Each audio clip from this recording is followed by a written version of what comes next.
కానీ నిన్న ఒక ఇన్స్టాగ్రామ్లో ఒక పోస్ట్ పెట్టినట్టుగా కూడా మనం చెప్పుకోవచ్చు, కర్మ ఎవరిని వదిలిపెట్టదని. ఏంటి ఎవరిని మిమ్మల్ని ఉద్దేశించి అన్నట్ల, ఎందుకంటే మీరు బెయిల్పై బయటకు వచ్చారు కాబట్టి అది ఏమన్నా ఆ కోణంలో ఉండొచ్చు అంటారా?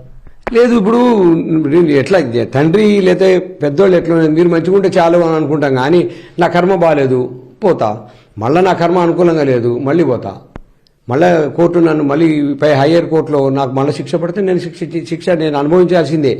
నా కర్మ బాగాలేకుంటే నీ కూడా కర్మ బాగలేదు, నువ్వు కూడా అట్లా కావాలని కోరుకునేవాడినైతే కాదు. నాకంటే నేను పొడుచుకోను, నాకు అవసరం లేదు. అందరం మంచిగా ఉండాలి, కుటుంబం అంతా కలిసిపోవాలి, ఒక్కొక్కసారి జరుగుతూనే ఉంటుందని అనుకుంటా.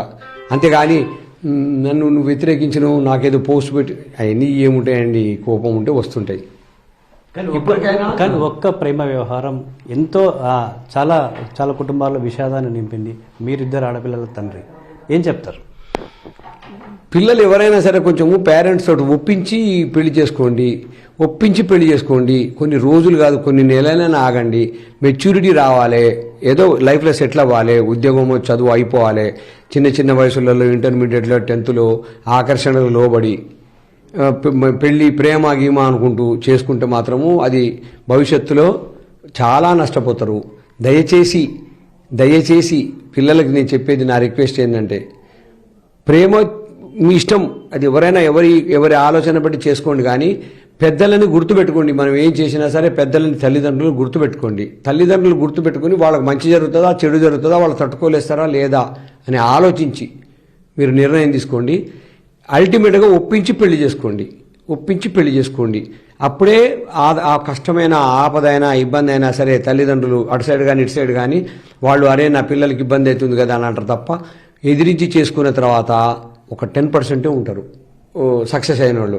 90% ఇబ్బందులు పడతారు, బయటికి రారు, మీడియా ముందుకు రారు. కానీ జరిగే వాస్తవాలు నేను నాకు 60 సంవత్సరాల వయసు, అన్నీ చూసినా, ఎంతమంది కుటుంబాలను చూసినా, ఎంతమంది అబ్బాయిలను అమ్మాయిలను చూసినా. తర్వాత ఈగో వస్తుంది, నన్ను బతిలాడినా నేను నిన్ను బతిలాడినా, నేను నువ్వు ఎమ్మడబడ్డావు నా ఎమ్మడబడ్డా అని ఇట్లాంటివన్నీ అయ్యి చాలా ప్రాబ్లమ్స్ వస్తున్నాయి.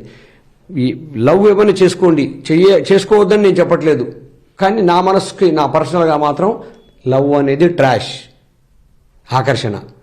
కానీ ఒప్పించి చేసుకునేప్పుడు ఏంటంటే తల్లిదండ్రులకి ఈ ప్రపంచంలో ఈ భూమి మీద తల్లిదండ్రులని మన పిల్లల మీద తల్లిదండ్రులకు ఉన్నంత బాధ్యత కానీ ప్రేమ కానీ ఈ ప్రపంచంలో ఎవ్వరికీ ఉండదు. లవ్ లేదు, ఇంకా బూతులు వద్దు.